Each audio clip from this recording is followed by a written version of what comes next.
네, 여러분 안녕하세요. 네, HLB와 HLB 생명과 말씀드립니다. 자, 여러분들 이 HLB 흐름이 그다지 그렇게 좋지 않게 마무리가 됐죠. 좋지 않게 마무리가 된 거예요. 그죠? 네, 아무래도 우리가 상식적으로 객관적으로 볼 때 이런 저점을 깨고 이제 밑으로 밀려 내려갔단 말이에요. 그리고 61선 파란 선입니다. 그죠? 파란 선을 슬쩍 깨고 내려가는 그런 모습이 사실 객관적으로 볼 땐 나와 있어요. 그러니까 우리가 이른바 이제 차트, 이 차트 상으로는 좀 괜히 찜찜한 그런 하루가 되지 않았나 이런 생각을 안 할 수가 없습니다. 그죠? 우리가 물론 대부분의 지금 HLB 주주 여러분들이 승인을 보고 단타 매매를 안 하고 좀 길게 끌고 가고자 하는 분들이 대부분입니다. 그죠? 그래서 그런 분들만 사실 남아있다. 그래서 매물이 그렇게 많이 나오는 거래라고 볼 수는 없어요. 네. 그렇죠? 그렇기는 하지만 좀 찜찜한 것만은 사실이죠, 사실. 네, 안 그렇습니까? 그죠? 61선이 이탈이 됐거든요. 개파락해서 61선이 이탈이 됐어요. 여태껏 몇 개월 동안 61선 이탈한 적이 없었습니다. 물론 우리가 이 HLB의 주가를 차트만 가지고 얘기해서는 절대 안 되죠. 근데 지금 현재는 이제 영업일수로 볼 때 이제 7일 정도 남아있는 시점에서 자, 이런 패턴이 발생한 것은 우리가 심도 있게 좀 볼 필요가 있지 않나 이런 생각을 합니다. 저 역시 뭐 HLB 승인을 득하기를 바라고 있는 사람 중에 하나입니다. 네. 하지만 우리가 또 객관적인 시각을 가질 때는 좀 가져줘야 됩니다. 그죠? 그래서 이런 부분에 대해서 말씀을 좀 드리고자 합니다. 여러분들이 구독, 좋아요, 알림 설정 보내주시는 그런 대단히 감사드리고 있습니다. 좋은 영상 만드는데 도움이 되고 있습니다. 우리가 좋은 영상이라는 것이요. 안 좋은 걸 계속 좋게만 얘기하는 것은 그 좋은 영상이라고 볼 수는 없죠. 어떤 때는 상황이 좀 처질 것 같으면은 직언을 또 할 수 있는 것이 좋은 영상이라고 할 수 있는 거라고 저는 봅니다. 그죠? 음, 일단 좀 하나하나 좀 짚어보는 시간을 가져보도록 하겠습니다. 그리고 영상 후반부에는 실적주 하나 드리니까 참조해서 꼭 대박 내시고요. 자, HLB 말씀을 드리는데 생명과학 역시 뭐 마찬가지 개념으로 보시는 거예요. 우리가 사실 그 비머 인스펙션 건에 대한 일정이 나오면서 자, 그렇다면 클래스 1 가능성이 꽤 높다. 이렇게 생각을 상식적으로, 그러니까 예외적으로 말고요. 상식적으로 분명히 할 수 있는 상황이었는데 주가 차트 흐름은 어제까지는 괜찮았는데 10월 8일의 주가 모양. 자, 이 모양은 실망스럽게 그지없습니다. 자, 그렇다고 해서 외인들이 뭐 매도를 많이 때린 것도 아니죠. 그리고 뭐 개인이 엄청 들어온 것도 아니고 기관은 뭐 볼 거 없고요. 금융투자 매매이기 때문에 이건 보지 말고. 그리고 가만히 보면은 외인들 비중이 크게 줄어든 게 아니에요. 네, 여기 보시다시피 외인 지분은 21.8%입니다. 그죠? 그러니까 22% 근처에서 왔다 갔다 하는 정도. 그 정도로 외인들이 HLB도 버리고 있지는 않습니다.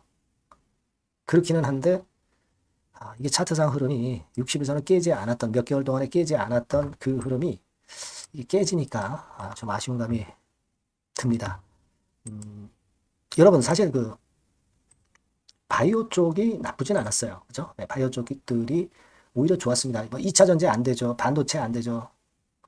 그러다 보니까 이제 제약 바이오 쪽으로 붙어 있는데 뭐 사실 그 흐름하고 HLB의 흐름하고는 좀 다르죠. 네, 다릅니다. 그래서 바이오 쪽 섹터의 움직임을 참고로 할 필요는 없겠고요.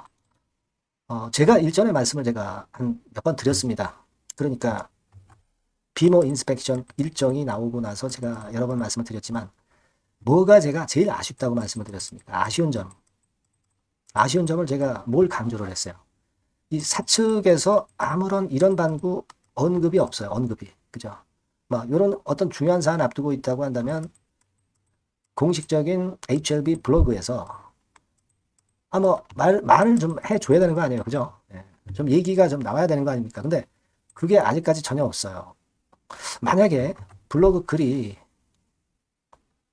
나온다고 한다면은 지금 이 시간으로 봐서는 결국 이제 연휴 지나고 한글날 지나고 목요일 날 아침에 장 시작하기 전에 블로그 글이 한번 나와주는 게 좋습니다. 주주들이 상당히 지금 현재 사실 그 델리케이트 할 수 있는 그런 지점 아니에요. 그죠? 만약에 이 블로그 글이 나오면서 어느 정도 해명을 하고 그렇게 된다면은 주가는 다시 되돌릴 수는 있을 것 같은데 만일 목요일날 아침까지도 장 시작하기 전에 그런 블로그 글이 없다고 한다면 좀 실망스러워요. 지난번에 그 FDA 미팅 건도 그렇고 중요한 사안이 있을 때 사측에서 뭔가를 알려줘야죠. 지금 진 회장이 뭐 입도 뻥끗 안 하고 있어요. 이게 왜 이럴까요? 블로그에서도 아무런 얘기가 없단 말이에요. 이런 부분들이 클래스 1이든 클래스 2든 주주로서 유튜버로서 좀 아쉬운 점입니다. 그죠? 설명이 없어, 설명이. 설명을 좀 해줘야 되는 거 아니에요. 그리고 여러분 항서제약 주가를 보면 항서제약 같은 경우는 크게 급등을 했죠. 네, 항서제약은 크게 급등을 했어요. 이게 항서제약 주가는요. 상해지수 주가하고 똑같습니다. 그죠? 상해지수 지수하고 똑같으니까 항서제약이 지금 카멜리주맙 때문에 급등을 했다. 이렇게 볼 수는 없고요. 그냥 상해지수 급등으로 따라서 급등한 거다. 뭐 이런 정도 봅니다. 항서 급등을 갖다 아전인수격으로 생각할 필요는 없어요. 객관적으로 볼 때는요. 상해지수가 급등한 영향으로만 본다. 그렇게 보고 싶고요. 우리가 지금은 사실 상식과 비상식이 있어요. 우리가 보는 관점이 그죠? 이건 이제 예외적으로 보는 거죠. 자, 상식적으로 볼 때는 결국 11월 중순까지 비모 일정을 마무리할 걸로 그렇게 생각이 되고요. 그렇게 나왔고, 또 CMC 7사건도 중요한 건데 그걸 일단 안 하고 비모하는 것으로 봐서는 CMC 건은 클리어가 됐다고 보는 것이 맞고, 그렇다고 하면 상식적으로 덜 중요한 비모 건을 가지고 일정을 발표한 것은 클래스 1이 될 가능성에 대해서 우리가 충분히 생각을 할 수 있는 그런 부분입니다. 비중을 둘 필요가 있어요. 근데 이 상식을 벗어나서 비상식적으로 전개되는 경우도 사실 이 주식판이나 신약 승인권에는 사실 비일비재하기 때문에 우리가 이런 불확실성이 아직도 생각을 해야 될 점으로 그렇게 생각이 됩니다. 그죠? 사실 제가 말씀을 좀 드렸지만 C1이든 C2이든 뭐 C2다 하더라도 이번에 진짜 그 CMC 공장 실사건은 클리어되고 비모 일정만 남았다고 한다면 이거는 사실 뭐 11월 20일 지나더라도 연내에 승인이 될 가능성이 많습니다. 그죠? 근데 FDA가 과연 어떤 생각을 갖고 비모 일정을 공개했는지는 우리가 잘 모르죠. 상식적으로는 당연히 이제 중요한 것이 클리어됐기 때문에 비모 일정을 공개했다고 보긴 하는데 모르죠. 우리가 사실 뭐 FDA 마음속에 들어가 있지를 않으니까. 그죠? 뭐 그런 느낌이 없지 않아 있어요. 그래서 사실 오늘 같은 경우는 제가 좀 안타까운 것은 블로그 공지가 아직 안 나오고 있다는 거하고 차트상으로 이제 60일선이 이제 깨져 있다는 거. 자, 요 부분이 굉장히 좀 아쉽네요. 그러니까 요 블로그 나오면 이거 60일선 회복하겠죠? 그죠? 그러니까 아직 뭐 시간은 많습니다. 그죠? 등급을 발표하기까지 한 7일 정도 영업일수는 남아있기 때문에 우리가 앞으로도 꽤 주시를 하자고요. 제가 뭐 비관론적으로만 말씀드리는 게 절대 아니에요. 그렇다고 해서 막 긍정적인 쪽으로 괜히 여러분들 그 기대만 자꾸 높여가지고서는 안 되잖아요. 그죠? 우리는 객관적인 관점에서 이제부터 좀 봐야 될 거예요. 그죠? 객관적인 관점에서 봐야지 이걸 너무 한쪽에 치우쳐서 봐서는 안 되겠다 하는 생각을 좀 해봅니다. 제 말씀이 어느 정도 이해가 되셨는지 모르겠습니다만은 일단 우리가 객관적 시각이 좀 필요해요. 만일 여러분 클래스 2가 되면은 뚝 떨어지면은 비중이 많으신 분 같은 경우는 비중 조정을 했다가 다시 잡는 방법도 있을 수가 있어요. 이거는 뭐 개인들의 성향에 따라서 틀릴 수 있으니까 그죠?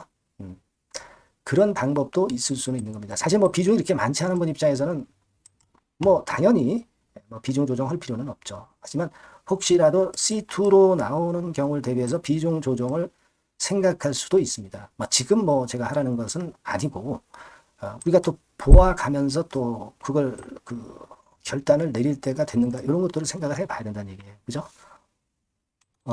오늘은 제가 HLB에 대해서 긍정적으로만 자꾸 기대를 심어주는 그런 말씀은 안 드렸고 좀 객관적인 시각에서 보려고 많이 노력을 했어요. 여러분들. 일단 그 말씀을 좀 드리고 싶습니다. 일단 뭐 아직 그 휴일이 있고 여기서 무슨 건의 상황이 나타나 가지고 변수가 또 발생하는지 모르겠습니다. 이 부분 보면서 제가 또 말씀을 좀 올리도록 하겠고요.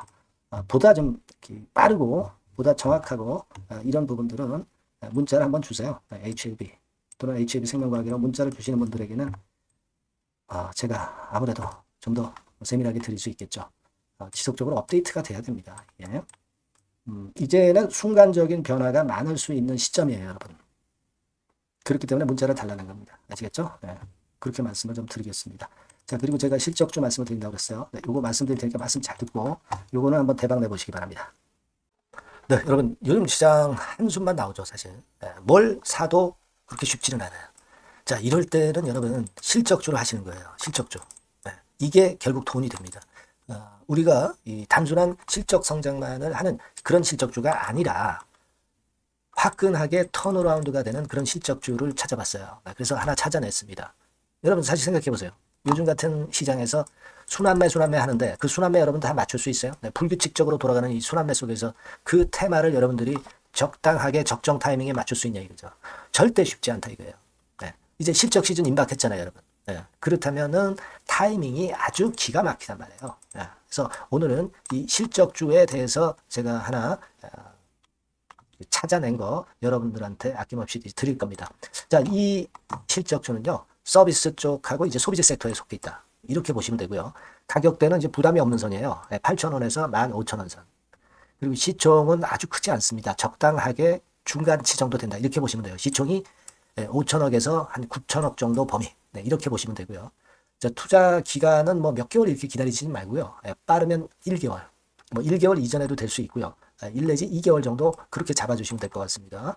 목표는 더블이에요. 네, 예전의 영업이익보다 훨씬 이번에 날 거로 그렇게 보지만 제일 보수적인 가격이 더블 가격이에요, 여러분. 아시겠죠? 네, 요 정도 보시고 대응하시면 될 것 같고. 그럼 여러분들 궁금하시잖아요. 네, 주봉 차트, 뭐 월봉 차트, 일봉 차트 이런 것들 보고 싶으시잖아요. 그래서 공개를 해드리는데, 자, 여러분 일단 먼저 요게 이제 일봉 차트입니다. 일봉 차트인데 오늘까지 일봉 차트는 아니고요. 얼마 전에 일봉 차트입니다. 되게 이런 흐름으로 가다가 여기서 살짝 이제 고개를 든 정도예요. 아주 적절하죠. 아주 적절하고. 주봉 차트도 한번 볼까요? 주봉 차트는 이런 정도입니다. 과거에 여기서 이렇게 내려와 가지고 바닥을 계속 팠죠. 바닥을 파고 여기서 팔 것 같이 하면서 내려갈 것 같이 구덩이를 팠다가 여기서부터 이제 치고 올라오는 거예요. 주봉 차트도 확실히 생바닥임을 그대로 나타내주고 있습니다. 월봉 차트 보면은 월봉 차트에서도 확인이 되지만 바닥이 만들어지고 있죠. 그래서 이제 막 출발하는 종목이에요. 이미 급등한 종목은 소용이 없단 말이에요. 자, 이런 메리트가 있고, 자, 또 하나는요, 여러분, 영업이익 가지고 비교를 한번 해볼 필요가 있습니다. 요거 한번 보세요. 요때가 2018년의 주가 수준인데요. 이때 영업이익이 가령 XX억이라고 한다고 한다면, 이번에 2024년도의 영업이익은 2018년에 3배가 됩니다. 이미 단기 실적에서 확인이 됐고요. 3분기 실적 크게 나올 거고, 3, 4분기 실적 여전히 기대가 되고 있고요. 이미 절반은 나왔어요. 절반은 나온 것으로만 봐도 이때 2018년에 3배 정도 영업이익이 난다 이거예요. 자, 그렇다고 한다면 여러분 주가는 최소한 2018년도 이 지점까지는 와야 되잖아. 그리고 사실 3배이기 때문에 여기서 더 뻗어나갈 수 있습니다. 영업이익이. 하지만 일단 제일 보수적으로 보는 곳이 여기고 여기가 지금 시세에 대비해서 더블 정도 가격대란 말이에요. 그러니까 우리가 이런 정도의 패턴이라면은 일단 최소한 더블 정도만 봐도 그게 제일 그 보수적인 목표가 된단 말이에요. 그러니까 이런 거를 한번 해볼 필요가 있어요. 아시겠습니까? 여기 보시면 이 외인 수급, 기관 수급 같은 경우도 이 지점에서 쌍끌이 매수가 들어오기 시작하고 있습니다. 얼마 안 됐어요. 개인이 팔죠. 개인이 팔고 외인 기관이 사는 거는 되는 겁니다, 여러분. 오케이예요. 네, 잘 아시죠? 네, 이런 정도의 지금 현재 패턴을 보여주고 있는 종목이기 때문에 우리가 상당히 기대가 됩니다. 특히 수년간 적자에서 턴어라운드가 됩니다. 흑자로 완전히 바뀌는 거예요. 원년이에요, 원년. 그리고 3분기 실적 같은 경우는 2분기 실적이 나왔을 거 아니야. 이 실적의 3배 정도가 예상이 된단 말이에요. 네, 엄청나죠.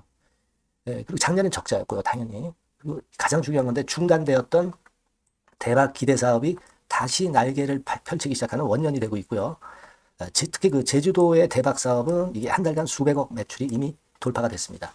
그러니까 이 제주도 사업만 해도 한 달간 수백억이다 이런 얘기입니다. 그럼 다른 사업까지 포함이 된다면 엄청나겠죠. 네. 아까 보신 바대로 그리고 외인 기관이 집중 매집하고 있고요. 아까 보셨다시피 차트에서 보셨다시피 생바닥에서 모든 이평이 수렴한 이후에 고개 들고 있어요. 자, 요거는 여러분들 꼭 하셔야 돼요. 그러니까 여러분들은 실적주라고 문자를 주세요. 네. 실적주라고 문자를 주시면 제가 최선을 다해서 여러분들을 도와드릴 겁니다. 이번에 바뀐 새로운 번호 이걸로 실적주 이렇게 문자를 주시면 제가 최선을 다해서 매수부터 매도 그리고 중간에 주가 AS까지 계속 업데이트해서 드릴 겁니다. 여러분 이 종목 꼭 해서 대박 한번 꼭 내시기 바랍니다. 실적주라고 보내주세요. 네, 감사합니다.